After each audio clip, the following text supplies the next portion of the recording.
This is the seminar on esoteric Freemasonry. Where did initiation come into Freemasonry? Were Masons and builders of all times, the ancient Romans and so on, people who developed these initiatic traditions? Where did they come from? We're going to look at the history of initiatic traditions in this module, and we're going to look at their antiquity, and then try to trace what the origins of initiation in Freemasonry are. The reason we're so interested in this is that the traditions we have preserved in modern Freemasonry are almost identical to those we find from 2,000 or 3,000 years ago in the mystery traditions. How did they get there? And the answer to that may be found in Rosslyn Chapel, which is the most interesting artifact that we have of Masonry before there was what we call speculative Freemasonry as we have it today.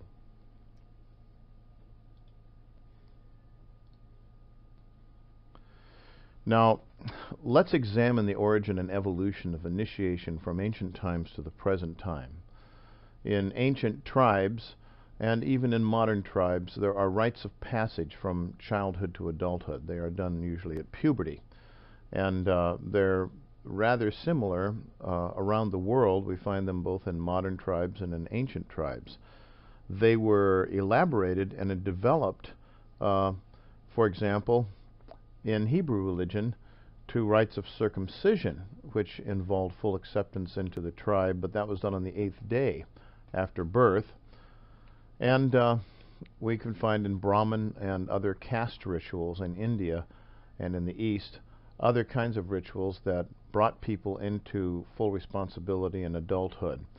Sort of as the Jewish bar mitzvah does, the transition from childhood to spiritual adulthood and so on. These rituals were done in Brahmin and other caste systems. Now, shamans and people who were the spiritual leaders of ancient tribes and ancient peoples also had a system of initiation. And they were initiated by whoever trained them. Sometimes it was handed down from father to son or mother to daughter, and so it was kind of a family dynastic situation, and sometimes it was by spontaneous vocation where a person had the spirit world come upon him, and as the person grew up, usually through puberty or in that age, was literally taken over by the spirit world and forced to become a shaman. But shamans were ordained and brought into and initiated into their work as those who would connect the human world with the spirit world, the world of the ancestors, and the powers of the spirit world. The training and initiation of priest kings, which we find a great deal in the Middle East and in Africa. The term Melchizedek, Melchi, king of Zedek righteousness, represents a priest-king tradition that we find associated with ancient Israel. And priests and priestesses who were part of the ruling caste were part of the establishment in ancient Egypt. The king himself, King Menes, for example, was both the high priest and the king when he united Upper and Lower Egypt. On the Isle of Crete, the Minoan civilization had developed a system of public initiation. Now we're going from a tribal form into a kind of a civic form of initiation. And the Cretan Minoan public initiation became the format and the type that would be later used in the Greek mystery religions.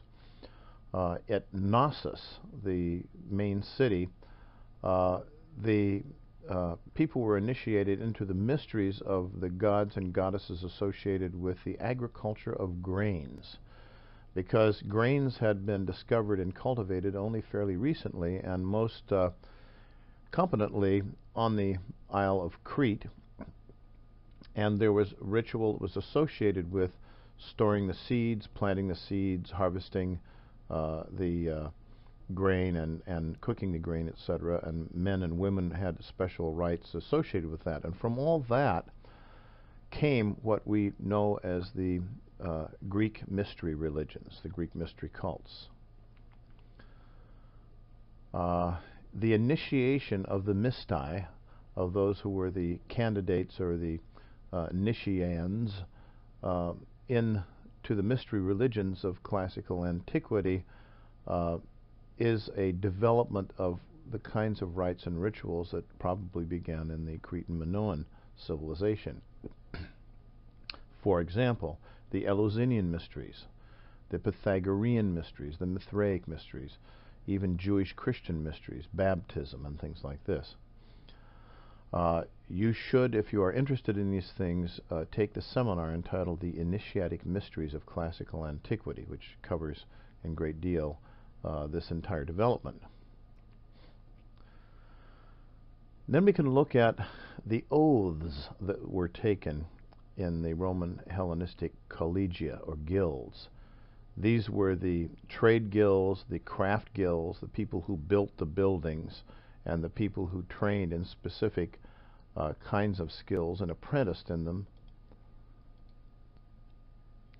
When they were brought in, they were given oaths to take. They had professional secrets to learn and to keep and to develop a whole body of knowledge, and they were oathed to keep these things secret and among themselves and to transmit them in the way they had been given. There were both professional guilds, like those people who were the builders of the great Colosseum and so on, and there were religious guilds, and they all contained a section that was initiatic, that was the bringing of a person into full membership of the guild, that involved taking oaths and doing other things. When we get to the period of the early Christian period, we have religious rites that are associated both in Jewish and Christian mysteries and Christian communities and Jewish communities, like the Essenes, the Dead Sea Scroll communities and so on, and early Christian baptism. Religious rites that were done when catechumens, those who were being trained or who were postulants for becoming baptized and full Christians and so on, for converts and so on, were brought through initiatic rituals, which we would call baptism today, into the community of Christianity.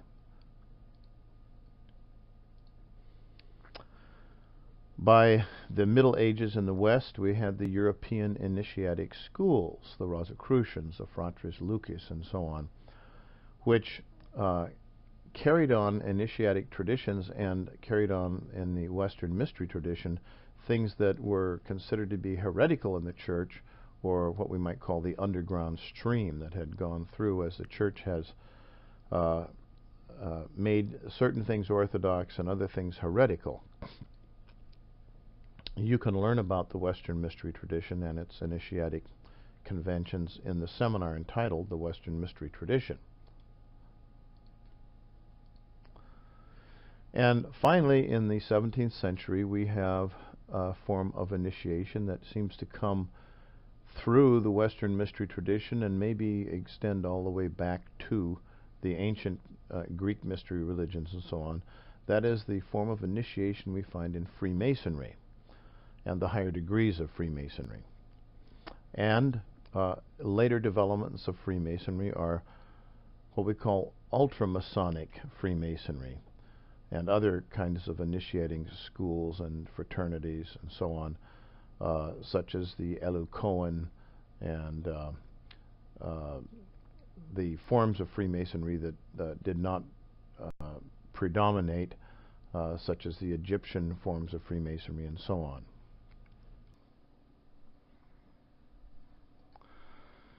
So we must ask ourselves, what is initiation then? Well, initiation is being brought into a group or a lineage that has a tradition of teaching.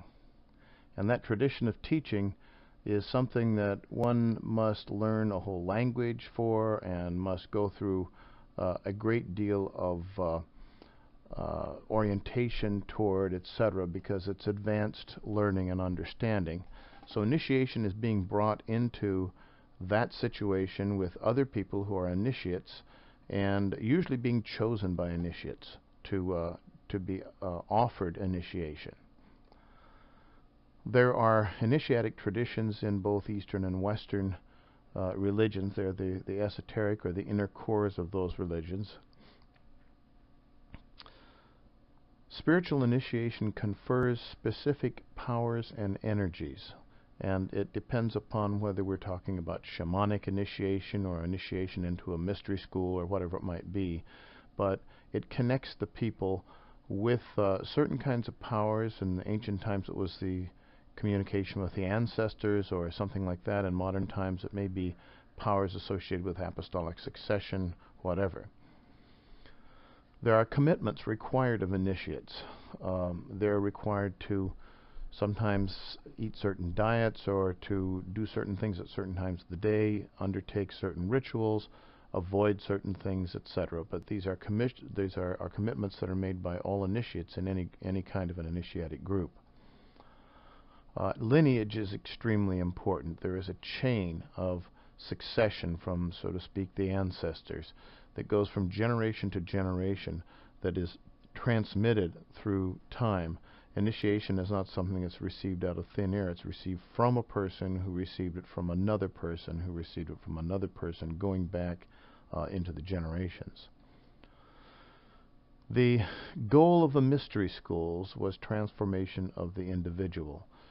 It was for the individual to either regain or retain or build in himself apotheosis or access to the divine human. It was to follow a pathway that led either back to an original state or to the building up of a state that was divine. In Freemasonry, the goal became not just that, because that was as well the goal. It was a moral goal in the Blue Lodges, but also the transformation of society, to bring into society the same divine patterns that there are in nature, from, as it was known, the grand architect of the universe, God, the generic God of the United States government that you find on dollar bills and things like this. This is the Masonic deist kind of God. It's not really the Judeo-Christian God. It's a very different kind of idea. It's basically a monistic God, a God of philosophical monism.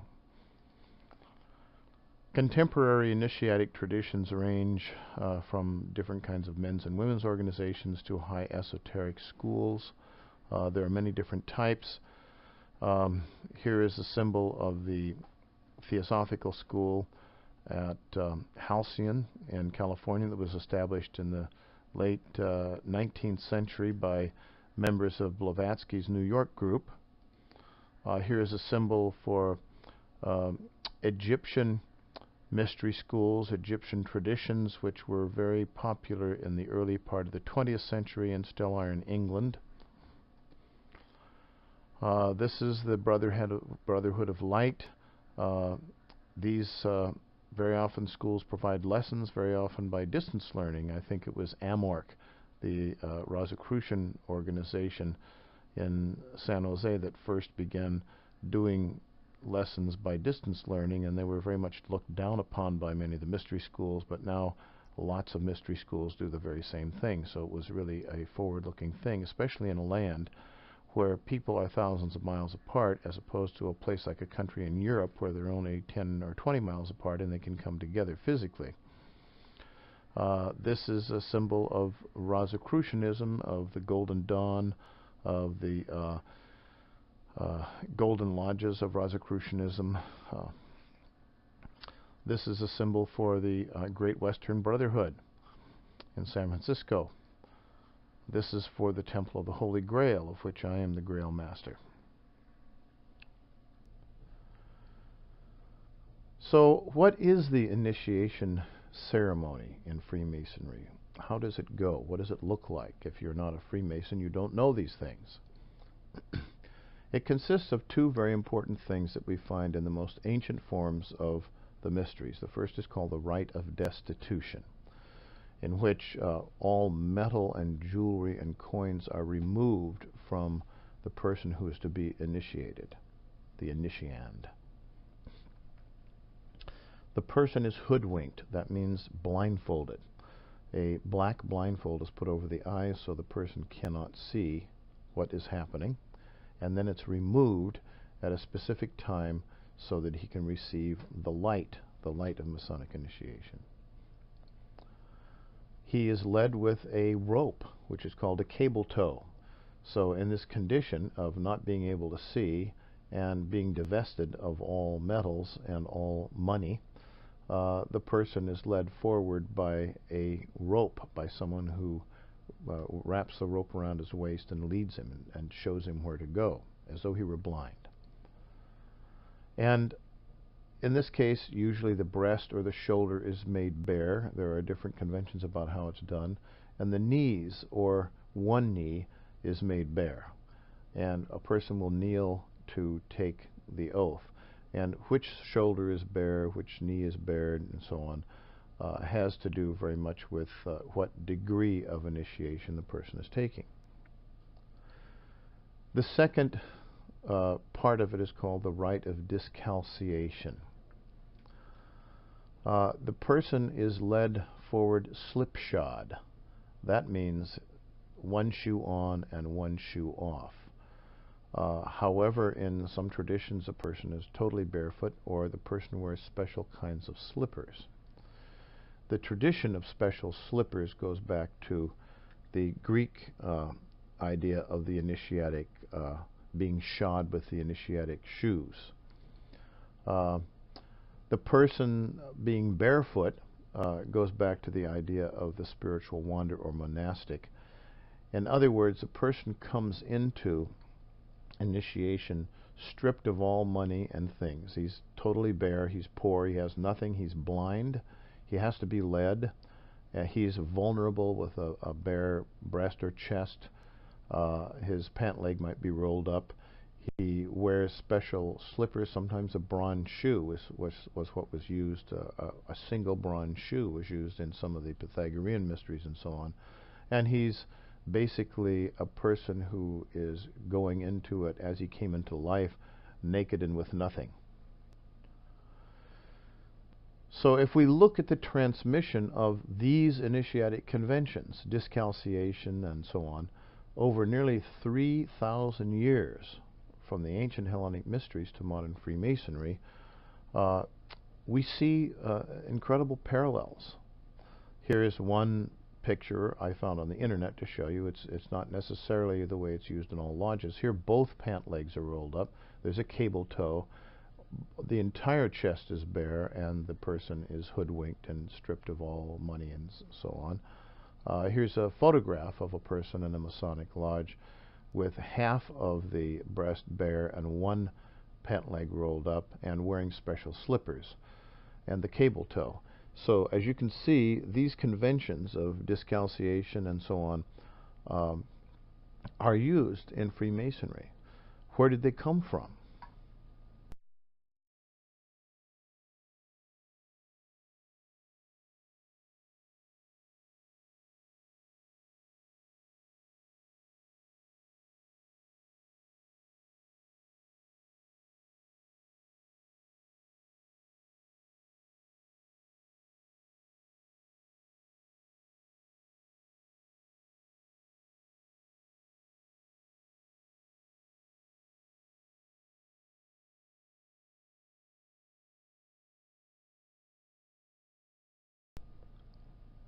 Let's look at the antiquity of these forms. They come from a long, long way back.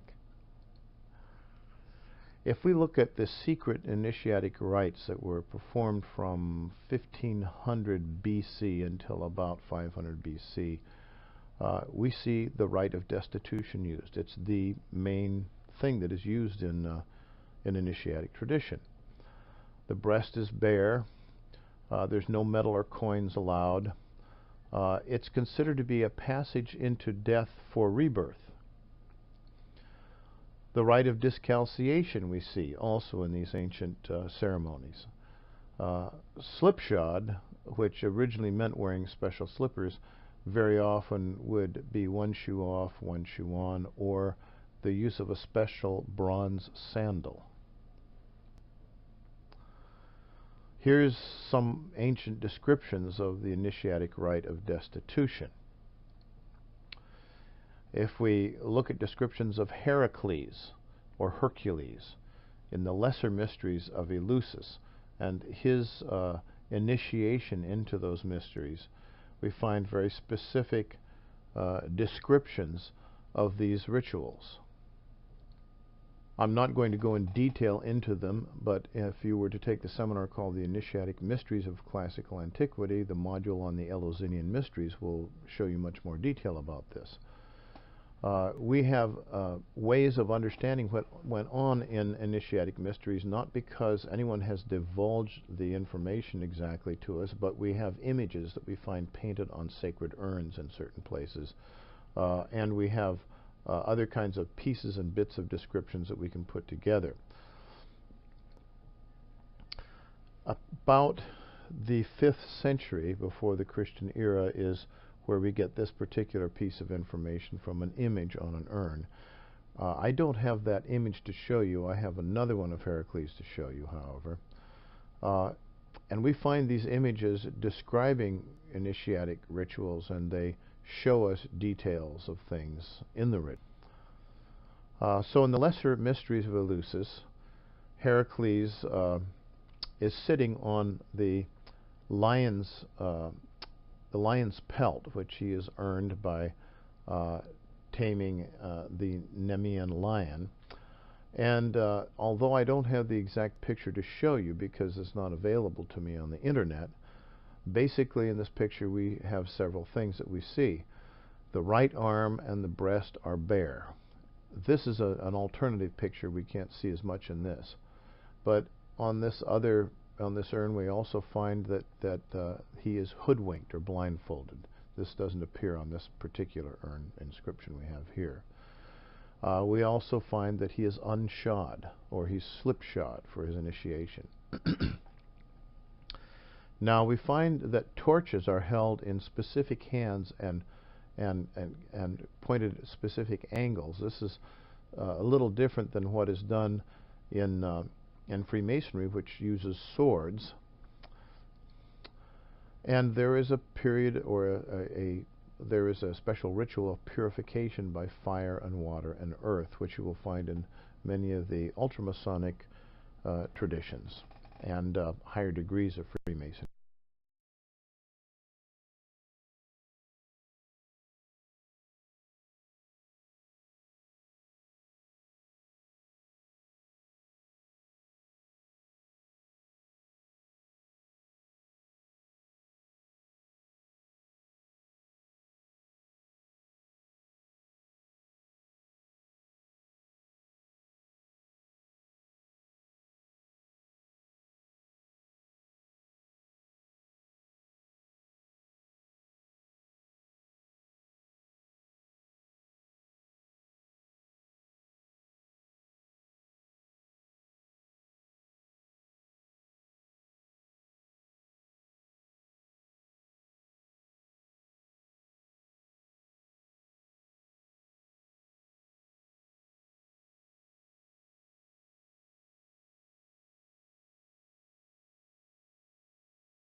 If we go to the 1st century before the Christian era, we can read Ovid's description of Medea and the Metamorphosis, where she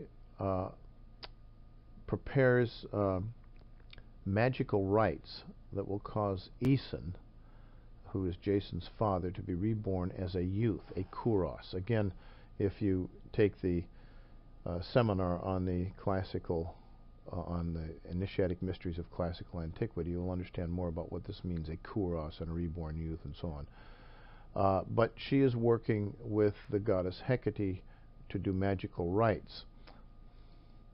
And these rites include the rites of destitution and discalceation, are described rather completely in the poetry of Ovid.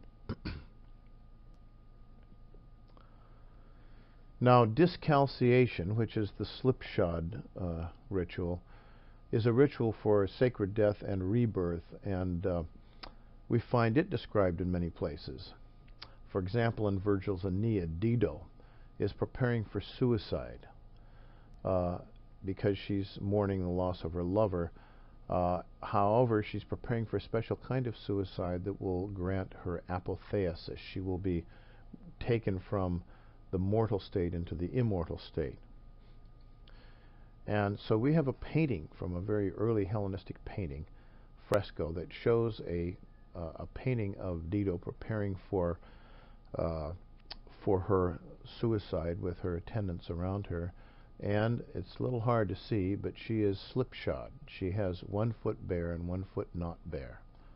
This is part of the ritual of divine initiation into death.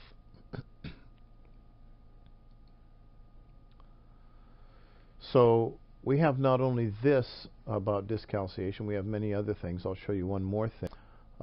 Empedocles, who is a great pre-Socratic philosopher, actually the person who is credited with putting together the whole business of the 4 elements, air,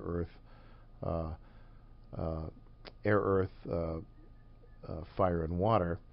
Empedocles, whose theories became so important in Pythagorean work and later in alchemy and so on, was considered to be almost a theos aner, a divine man. He was a great teacher, and at the end of his life, he committed an act of initiation into death, divine initiation, by throwing himself into a live volcano.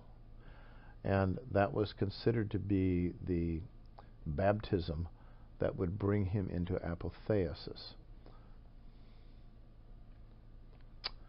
It was an imitation of the death of Herakles, who was forced to be burned to death, to be incinerated, at the end of his life, after he had, Herakles, that's Hercules, who had completed all of his labors.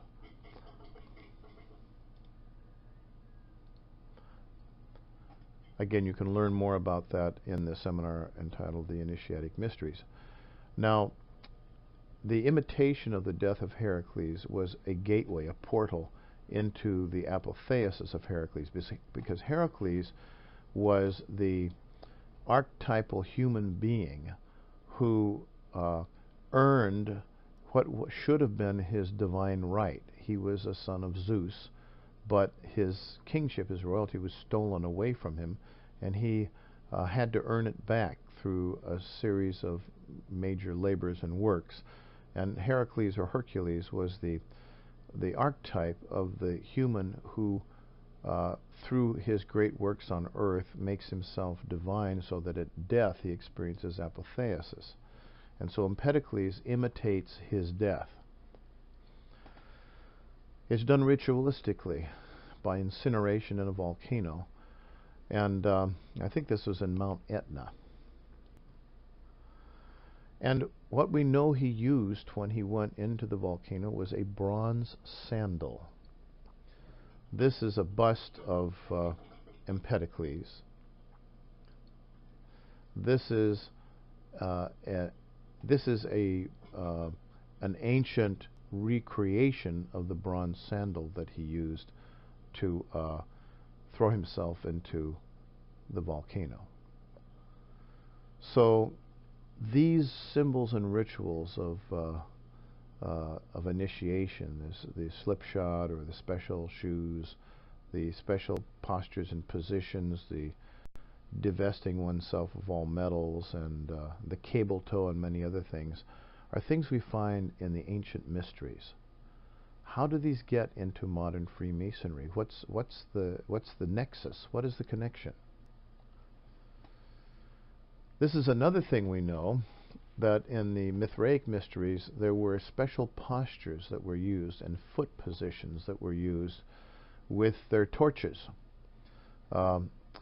This particular foot position in which the right crosses over the left, here's one in which the left crosses over the right and the torch is held in a different direction. These each symbolize very important things in Mithraic initiation. We find the same thing done in Freemasonry. There are what we call the steps of the initiates. There's the step of the entered apprentice. It has to be done at a certain way with feet right angle to the other foot. There's another step of the fellowcraft and a step of the master mason. There are also positions in French masonry and other earlier forms of masonry in which swords are held and how they're pointed and what's done with them and so on. There are also hand grips, and hand grips go back very far, secret forms of hand grips. The earliest form of hand grips that we hear about, we read in the Old Testament, for example, are ways that people made agreements that could not be broken. They oathed themselves to each other with special kinds of grips, and very often they lay their hands on each other's thighs, and then their other hands were gripped together. And in this case, this is a pass grip we're looking at of a master mason. It's done in a special way that I won't describe in detail, but this allows people to come into a Masonic lodge. It means I'm an initiate by the way I know how to shake my hand.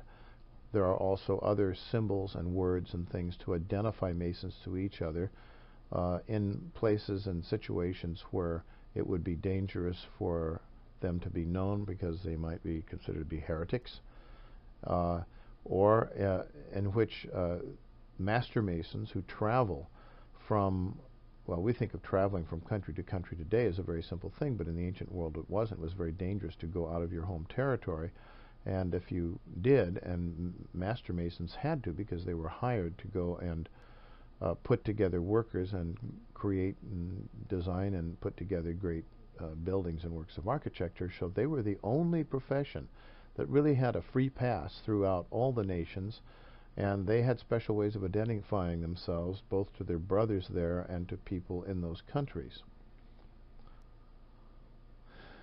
So what is the tradition of the builders' guilds? We know that people have been building buildings a long time, that there have been experts in it, that the expert knowledge has been handed down. We can study architecture. We can study the Greek architecture and how it developed, and the Roman architecture and the Persian architecture and so on. Let's take a look at the tradition of the building guilds and see what kind of traces we can find of initiatic tradition. Was sacred initiation part of induction into these ancient building crafts, into these groups of people who built? We know that the skills of building were brought forward over thousands of years to 17th century England, where the first lodges of speculative masons formed, but there were English Freemasons long before that. Did these first lodges of speculative Freemasons, the ones who admitted people who were not practicing operative Masons, but rather people interested in Masonic philosophy and esoteric work, alchemy and so on, were these initiatic traditions part of the building guilds before that time? Is that something that was carried up along with all the skills of building and rock work and so on? Or were these initiatic traditions introduced into Freemasonry at some time in medieval Europe? If they were, when were they introduced? By whom? Why were they introduced? Let's take a look at the origins of the Masonic building craft all the way back into history. And let's look for any evidence we can find of sacred initiation in the ancient craft, collegia and guilds. Can we find anything there?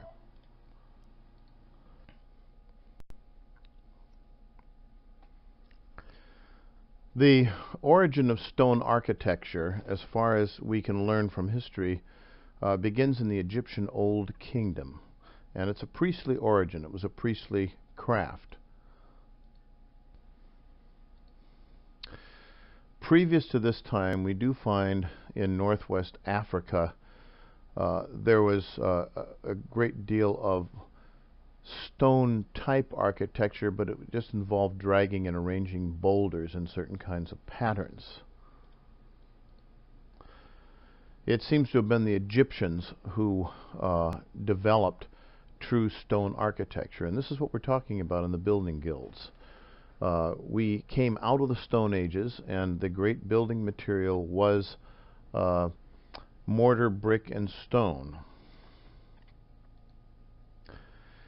But the origin of true stone masonry, which is what Freemasonry eventually became about, we will find in the Egyptian Old Kingdom.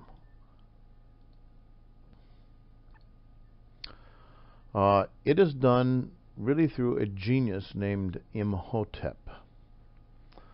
He was a brilliant architect, and he was a physician. He was a scientist, an astronomer, a priest, and he was the person in charge of the pharaoh's projects. He was considered to be so great, he was called a son of Ptah.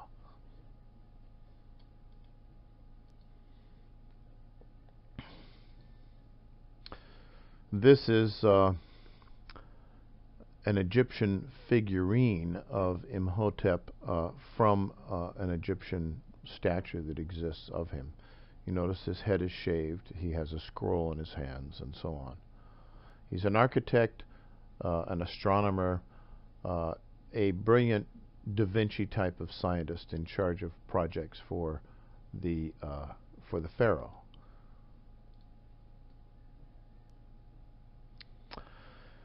He built the six-stepped pyramid for King Djoser at Saqqara, and this is the first large-scale stone structure or building that we know of.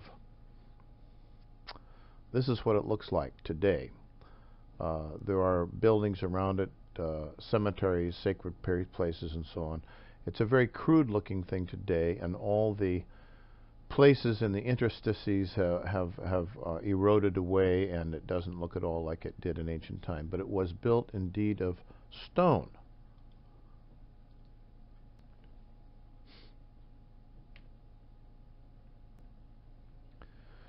Now, in those days, the earliest kinds of building were done not by stone, but by making bricks and casting bricks and mortar and putting them together. But this building was also made of cut stone that was quarried from a quarry. Eventually, all the great stone buildings, from the great cathedrals of Europe all the way down to the Colosseum of Rome and so on, would be made from cut stone, and the stonemasons would quarry the stone. They would cut the stone from rough ashlars into cubic or rectangular stone blocks. So they would transport them, they would place them, they would mortar them together, all according to a grand design by a master mason and an architect. Now, the technique of casting blocks using soft limestone had been used for some time. Here is a picture of people doing it in modern Egypt to replicate the methods that were used to make some of the structures in ancient Egypt. But what Imhotep did is found a source for stone, which was a much more desirable kind of building material because it was much more permanent than these cast limestone blocks. And he had his people go to this stone quarry, cut off big blocks of this kind of stone that was rather easy to shape, and would cut what we call rough ashlars from the harder rocks, and then they would shape them into the smooth cubical or square-shaped rocks that would be used in the building. Here we have, from that period of time, a crude engraving on rock of a stonemason who is taking his tools and is cutting the rough ashlar and beginning to smooth it out.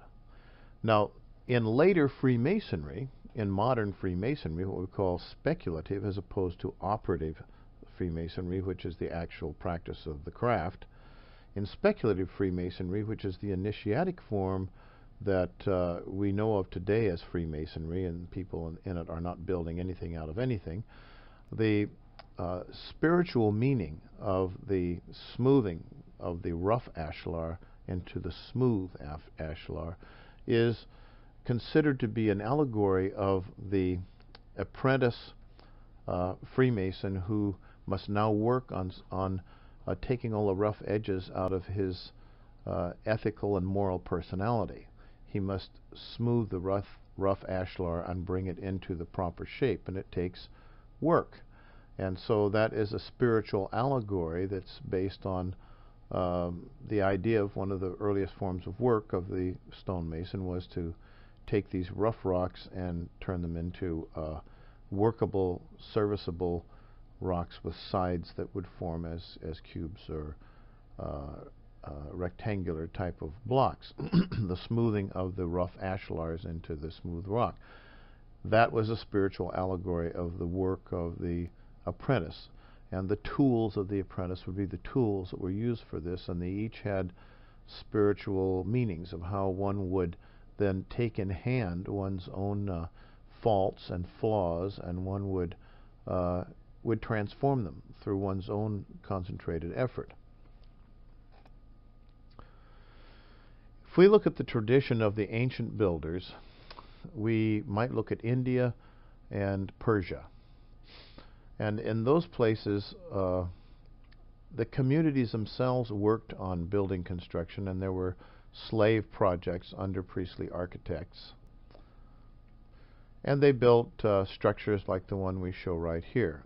They were built out of stone. The stone was quarried, and it was cut and made into smooth rocks and put together. In ancient Israel, Solomon's temple was not made by Israelis, because the Hebrews themselves did not have a tradition of stonemasonry. They actually had to go to foreign places to get a foreign person, a foreign architect, and then the only local people who worked on the temple were those who were special artisans who could carve in wood and work in gold and so on. And so they had to go to another country to get specialists who could build this kind of building. They didn't have that tradition in Israel. And from this legend of the building of Solomon's temple and the architect who came to build it and so on, we find legends in modern speculative Freemasonry that are very allegorical about the building of the temple. Now, the building of the temple is a spiritual allegory. The temple is your soul.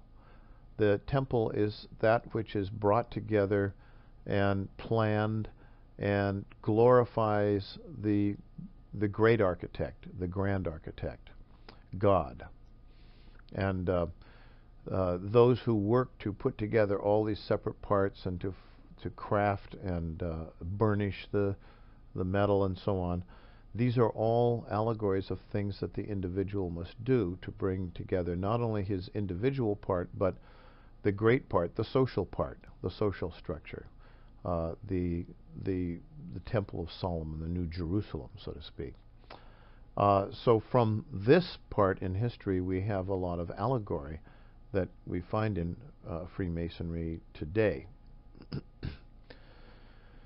Solomon's temple was a structure that we won't go into detail in. If you are interested in that, there's a very good module on this, the aspects of the temple and the meaning of the temple that you will find in the seminar entitled Mar Yeshua, the Unknown Jesus. But basically, it was a grand structure that had two pillars in front of it. Two pillars that would later be known as Boaz and Yakin. And that had a great bowl of water that was used in front of the altar of animal sacrifice. You'll see the altar here with steps leading up to it and fire on the altar, because this was the days of animal sacrifice. Animals were sacrificed to God, and there was a great deal of blood that dripped from the altar, etc. And the whole business of sacrificial religion at the time of the ancient Hebrews is part of the structure of this temple. These, of course, are all allegorized, even pretty much by the time of Jesus.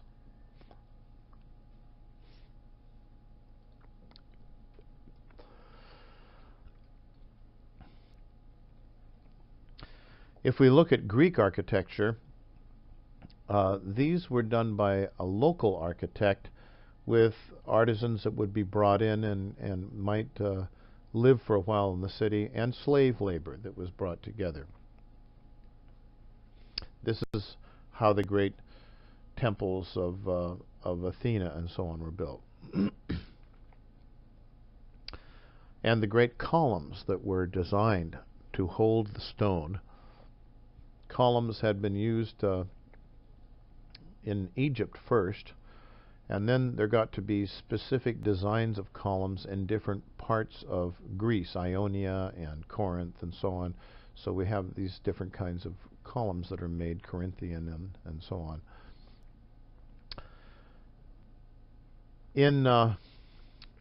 In Rome, we have the origin of the first true Masonic guilds, that is, professional societies where people are trained and they do nothing but this professionally for their life. And so here we have the first great real building of what we would call a professional stonemasons, and they were known as Freemasons because the masters were able to pass freely from one city-state or one border into another. And so the architect himself was a member of the Builders' Collegium, or guild. Slave labor was also used, but specialized training was done, and people were trained in different grades of work. Great monuments were built of stone with beautiful decorations. Some people specialized in nothing but just carving these decorations in rock. Other people just hauled the finished stones to be placed. Other people mortared them in. It was a grand work of thousands and thousands of people overseen by an architect and other kinds of overseers.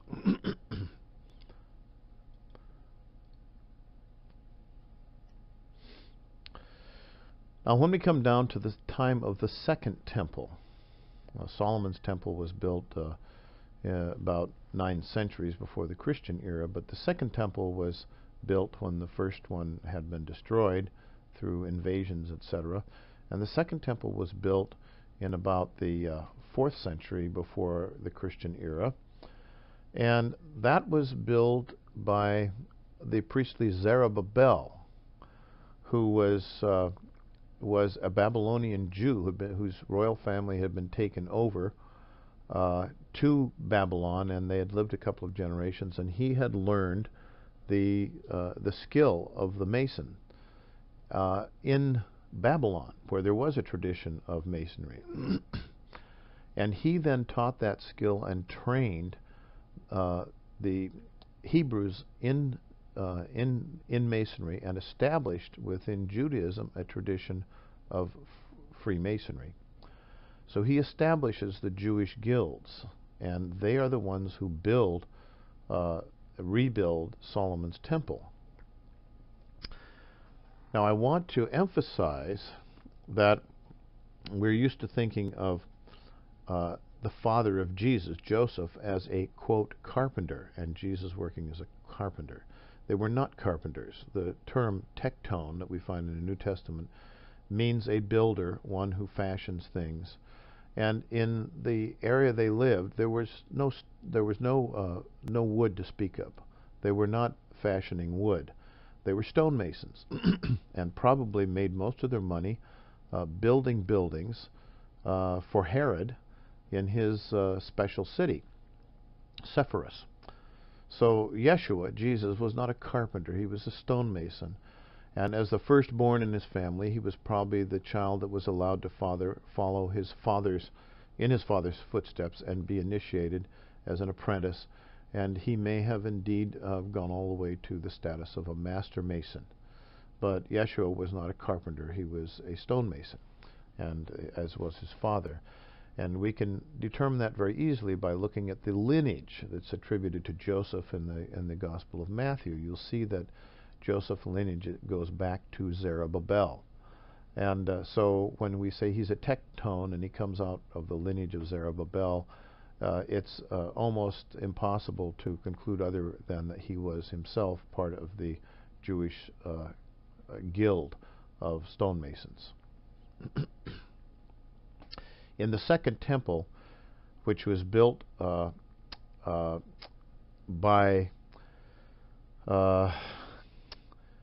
foreign rulers of Israel and rebuilt and made into a great kind of a structure that it was at the time of Jesus, there were Jewish stonemasons working, but there were also other stonemasons working on that. Probably Jesus and his father worked locally at Sepphoris, where a great amount of building was done during the time of Jesus' lifetime. But the great temple at Jerusalem had become one of the wonders of the world and was a great work of stonemasonry. Here you see the two columns at the front of the entrance to the first part of the inner sanctuary of the temple. But what do we find among all these guilds, all these building traditions? Not one trace of any kind of evidence for initiatic conventions. In other words, people were trained, they would go from one grade to another grade, but nothing that looks at all like the initiation and the initiatic forms that we have seen in the mystery cults and the mystery religions appears in any of these places. We have no evidence at all that they were run in any way like a mystery school, and that initiatic tradition played any role at all in their education.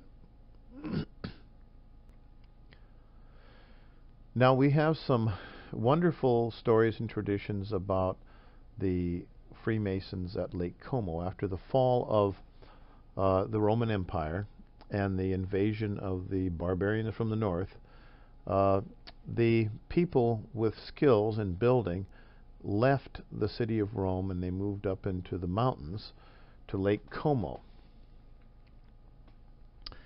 That is where we might say everything was known in the West about architecture and building was preserved. It was kind of the time capsule during the so-called Dark Ages, where architectural knowledge and building knowledge was maintained. All the great knowledge that had been developed in Rome fled and went to this place, and there was a great city of people who were all trained and all working as masons. And they were drawn upon by rulers in nations or city-states far and wide to come and do their building for them, because these places did not have any such experts. And so these people would travel, and not only for Christian rulers, but for Islamic rulers. They built mosques.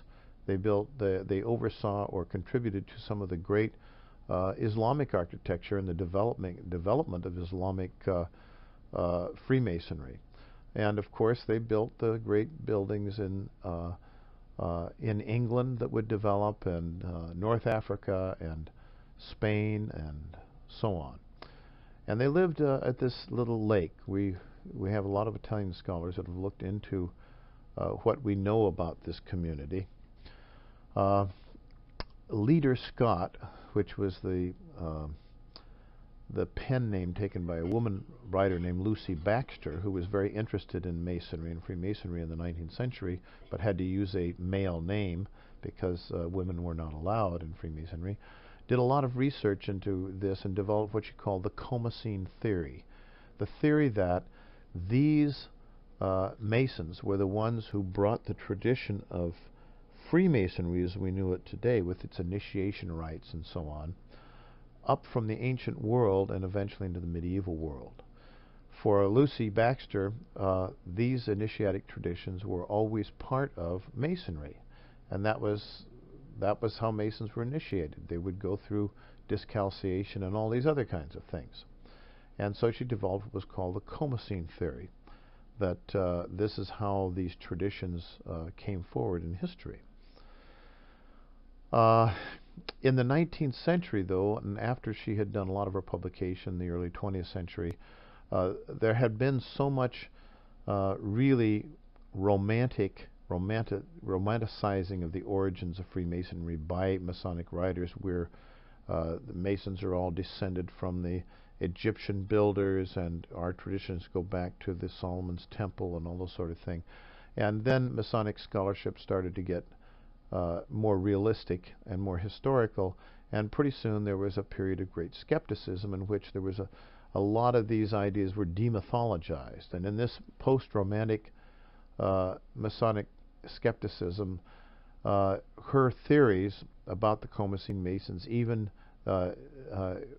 theories they even existed, were debunked, and so I call this the period of post-Romantic Masonic skepticism overkill, because in that period of time Masonic scholarship decided all Freemasonry as we know it today just began in the 17th century in England, and that was it. Now, however, there's a lot more evidence. We have evidence for these initiatic rites happening way before the 17th century in England, but not as far back as the Comocene Masons. And so what scholarship now shows us are some of these things: that the Lake Como Guild did preserve the Roman building arts. It had a strong influence in European and Islamic architecture. It carried on the traditions of the Roman building collegia, but that those traditions were not initiatic traditions, and probably did include a school of graded advancement from apprentice to fellow craft to master, as you have in the operative craft of Masonry, long before there is speculative Freemasonry. So most scholars now accept the evidence for this community at Como, the Comocene Masons. However, whether they carried up initiatic traditions is a whole different question. There is in fact no evidence, not one shred of evidence, that the Comocene Masons had in their traditions any kind of initiatic conventions, such as those described in the ancient mystery cults, the rite of Discalceation and so on.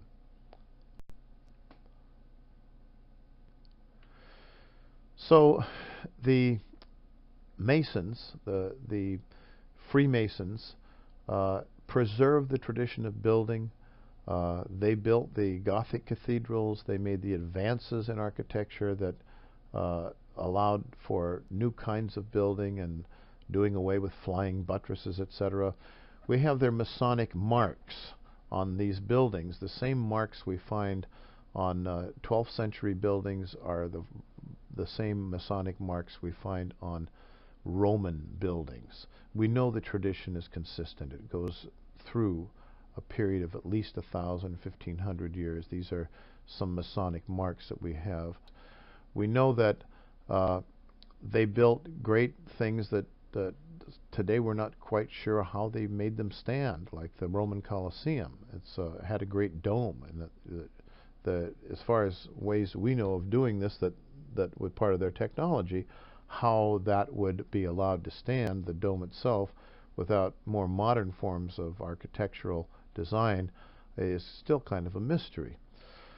We know that they developed all the great art in the columns and the decoration and all the different traditions of the kinds of columns. We know that they were used not only in the West but in the East by Islamic rulers to begin developing their own traditions of building and Freemasonry. And we know they were responsible for the building of all the great cathedrals of Europe, the Gothic cathedrals and the ones beyond that. And we know that this symbol that we find in used for what we call speculative Freemasonry, which really has its origins in 17th century London and England, which are these two tools, the compass and the square, and the G, which some people say stands for God, probably stands for geometry. And of course it has been philosophized and put into a grand system of esoteric philosophy and mystery religion that involves a transformation of the individual. If we go back to about the 10th century in England, we find we have the Hollowell manuscript. Here we have it dated 1757 because this particular one we're reading was transcribed at that date. But this is a very ancient manuscript of building guilds in England. The earliest English craft literature links itself and sees itself as in direct line from the ancient Egyptians. And that is what is taught within their guild about who they are and where they came from. I'm going to read a little from the Hollowell manuscript. This is about 9th, 10th century in England. Here begin the constitutions of the art of geometry according to Euclid. You have to realize that geometry is the art of the architect, the art of building. On this manner, through good wit of geometry, began first the craft of masonry. The clerk, that means the cleric, that was the priest, Euclid, of course he wasn't a priest at all, he was a philosopher. On this wise it found this craft of geometry in Egypt land. In Egypt he taught it full wide, in diverse lands on every side. Well, of course that's ridiculous. Euclid was came into philosophy and existed just a couple of centuries before the early Christian era. He was not involved in the Egyptian building at all. The interesting thing is that the Egyptians did use such things as the Pythagorean theorem, which is ascribed to Pythagoras, but they used it about 1,000 years earlier, as did the Chinese. And so these things were common knowledge to the builders and the builders' guilds. But Euclid was the person who developed the rules of geometry, and it's still on Euclidean geometry that high school geometry is taught, and so on, and the geometry of builders is used, is plane geometry, and so on. So here they're saying that Euclid was in Egypt, developed the craft of geometry, and where he taught it to everyone, was the grand teacher of all the Egyptians. Many years afterwards, I understand, ere that the craft came unto this land, this craft came to England, as I use say, in the time of good King Athelstan's day. Well, King Athelstan was after the legendary King Arthur and so on, would have been about the 9th century and so on. So it is by about the 9th century that in fact the craft of Freemasonry becomes native to England, and we have Masonic lodges in England. Before that, Freemasons had to be imported and brought into the land in order to build their cathedrals and things that they built, and they came from foreign lands, probably from Italy and from Lake Como and so on. So here we have probably the origin of English Freemasonic guilds, probably about the 9th or 10th century. Well, as we know, modern Freemasonry is not operative masonry. Modern Freemasons don't build anything. They don't cut rocks, they don't drag them, they don't build buildings, they just have allegorical tools. Other people that do that work are not connected in any specific way with Freemasonry unless they're separately members. But this form of Freemasonry that we have today, which is a philosophical or speculative Freemasonry, is full of what we call Masonic rituals. And here is the current consensus in Masonic scholarship about those rituals and what they might have been then and what they are now. In the ancient constitutions or old charges of operative Masons, that is the real people that built the real buildings, There's usually a reference to the Holy Trinity, a series of rules and moral precepts held to be binding on the stonemason, and a brief closing prayer in any kind of a ritual that is done. But scarcely anywhere is there a trace of evidence that a stonemason attached any secret teachings to the practices of his trade or spiritual symbolism to his tools. We just don't find that in the masonry, the stonemasonry, the operative craft, before the advent of what we call speculative Freemasonry, which is what today we call Freemasonry. Another factor that may have contributed to the development of the Masonic ritual is the Master Mason's word, which is Mahabon, sometimes known as Mahabin, Mabin, and Machbenach, which originated in Scotland about 1550. Now, supposedly, this word was known to, in Masonic lore, it was known to the Master Mason who, Hiram Abief, who was the one who built Solomon's Temple, and then was murdered by lower grade Masons who wanted to get the Master's word from him so they themselves could have the power to go out and be Master Masons other places, and refused to give it to them, and so they beat him to death. But in fact, this word, the Mason's word, originates about 1550, in the 16th century, in Scotland. Now we're going to see in the next module that the legend of Hiram Abief and the Master Mason's word probably originated in the historical murder of a masterful Mason who created the so-called Apprentice's Pillar at Rosslyn Chapel. Probably should be better known as the Master's Pillar. So the question that we're looking at is, what is the origin of this ancient initiatic ritual in Freemasonry, if not in the craft itself? Where does it come from? That's what we're going to be examining in the next module.